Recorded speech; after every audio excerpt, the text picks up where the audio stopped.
Hey guys, time for another video, I guess. Just thinking about doing something a little bit more oriented towards traditional exercise, and you know, just wanted to hit a topic that if you're a trainer, you've already heard about ad nauseum, and so in that case, you may not be interested in this video. But for the more casual people out there that may be confused by the topic, it's regarding squatting and squat mechanics.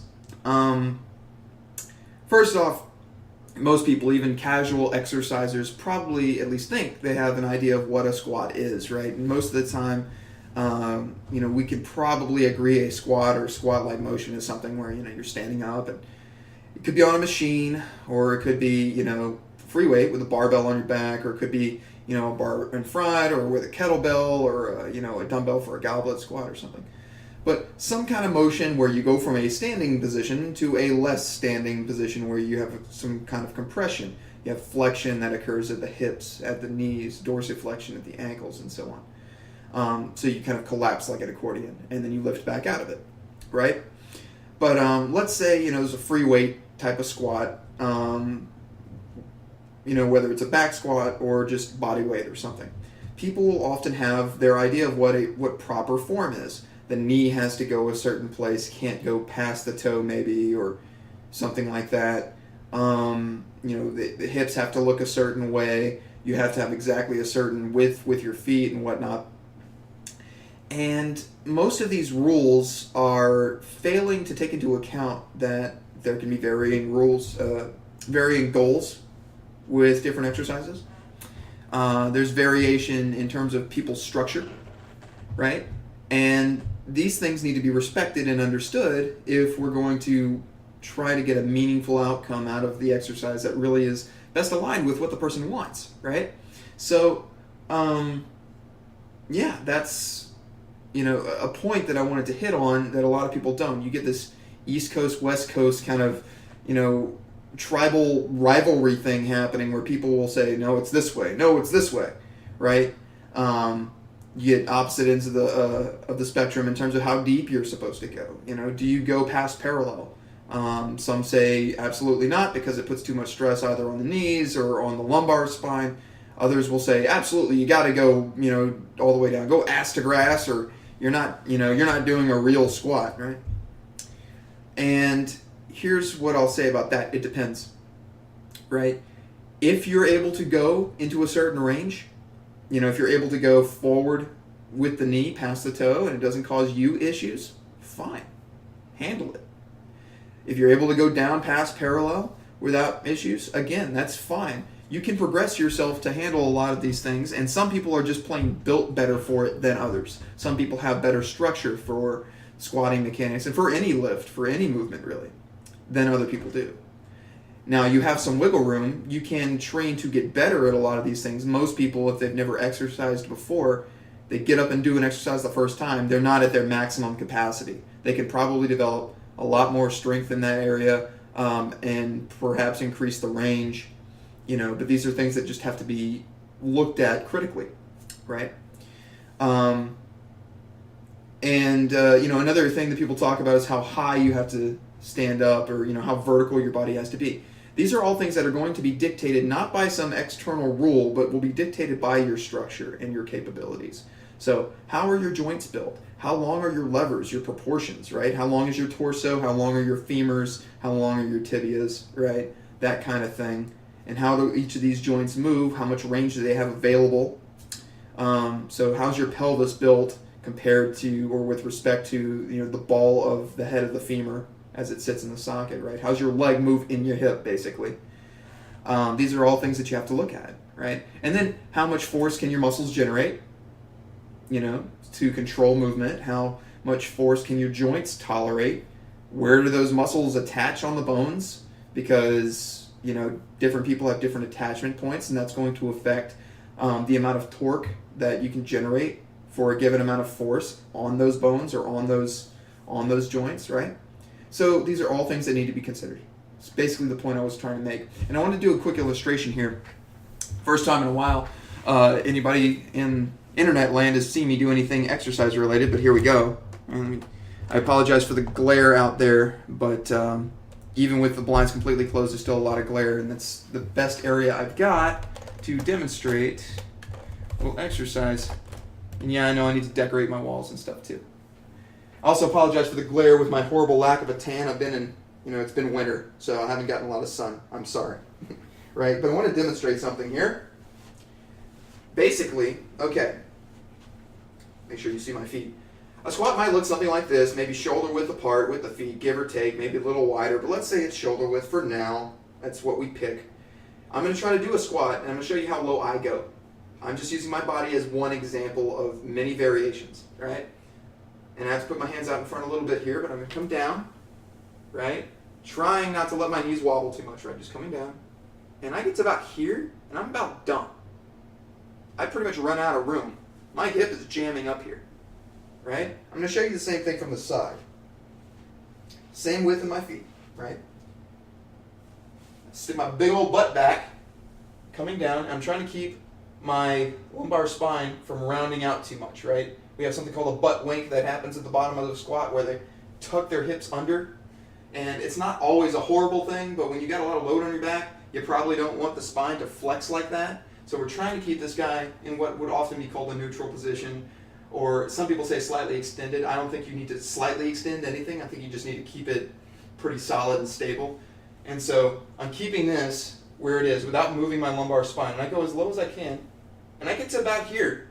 And again, if I want to go any lower, I start having to have my heels come up, or I got to start rounding out my lower back to get past parallel. I can't even get too parallel with my feet this narrow. Now, some people can. It depends on the structure of their hip. Some people's hip bones, or their pelvis and their femur, are built in such a way that that bone glides up and allows them to get pretty high into hip flexion, right? Some people only get to here, maybe 80 degrees. If this is 0, then come up to about 80. Some people get to 90. Some people get a little more.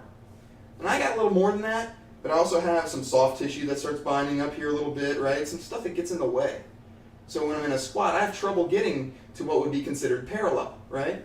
Keep in mind also, I'm having to fold forward.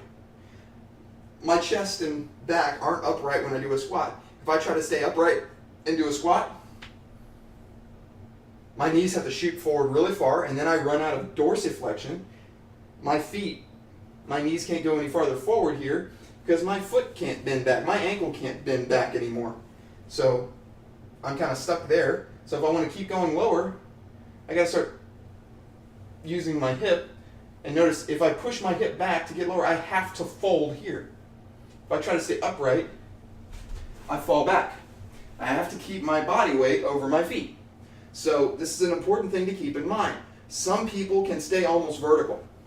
I've got friends that are power lifters. They got short legs and nice long torsos, and they got a lot of dorsiflexion, or they wear thick heels to compensate for a lack of dorsiflexion. They have some methods there. But they keep themselves pretty much upright. They barely bend at all when they're doing a squat. They got something on their back or whatever. If I do that, like I said, I fall over. So I have to fold up. If you watch me, again, with the same width in my feet, I come down. I'm about, 45 degrees right here. If I can get lower, I'm folding past 45. And that's trying to stay up. What's natural for me is this, right? Going way down. I fold up a lot. And that has to do with a few things. Like I said, I don't have a lot of dorsiflexion. I can't move my foot back towards my shin very much. So I'm limited in how far forward my knee can go. So if I want to keep going lower, it means I have to get more motion. I run out of motion at the ankle, which means now my femur, my thigh bone, has to move down a lot more without my tibia or my shin bone moving forward. So I've got to kind of stick my butt back. Now, I got all this mass in my butt and my hips and low back and all that. Since that much of me is going that way, to keep an average of my weight over my feet means the rest of my body weight has to come this way a little bit, which is why I have to fold forward. And notice something, I've got fairly long femurs, I think, for my height, right? this is, I'm about 5'10"-ish, 5'10" and a half. If I'm 5'11" is a really good day for me, but I've got, the femur length of somebody that's, 6 feet plus, maybe a little over. Yeah, 6'1", maybe 6'2". And this affects how I have to move. There's a lot of torque because this is a nice long lever. Whenever I start going down into a squat, I have a lot of distance between this hip and the vertical line of force going through my body. I'm not going to go into detail about how torque works really. I've done some write-ups on that and you can find information online. That's a different conversation. But the point is, that affects how I have to fold up. I have longer legs. If you have shorter legs, if you have shorter femurs, that can affect things and you'll likely be able to stay more upright. Perhaps. And you're not going to experience as much torque, definitely, on these two joints, all things being equal, right? And I also have a short torso, which compounds that issue, right? So if you look here, I've got, my hip bone, my pelvis, stops like right here, okay? I don't have a very long torso, okay? I'm like 2/3 legs, which is great for, kicking people in the face, but it's not so great for squatting. One last thing I want to talk about. When I started off doing this little movement here, I had my feet about shoulder width apart, give or take, right? Well, if I widen them a little bit, not super wide, I'm not doing what would be called a sumo squat or something here, though I do this in martial arts a lot, but just widening them from, say, shoulder width to about here. This is actually how I squat most of the time at the gym. This is about the distance I have. And then allowing my hips to rotate out. So if you see my feet, I'm not going to keep them facing forward like this. I'm going to let them pivot out a little bit, allowing my hips to open up. Now, I've made a little bit of room in my hip joint. Now, if I were to lift my leg, it's easier to get it up higher than if I keep it in front. Stuff binds up a little bit more here, whereas if I come out to the side, I can get a little bit more range there. So you may notice if you can't get super deep with a narrow squat, open the feet up a little bit more and let the hips rotate out just a little bit and find a position where your knees can go kind of, neutrally over the feet.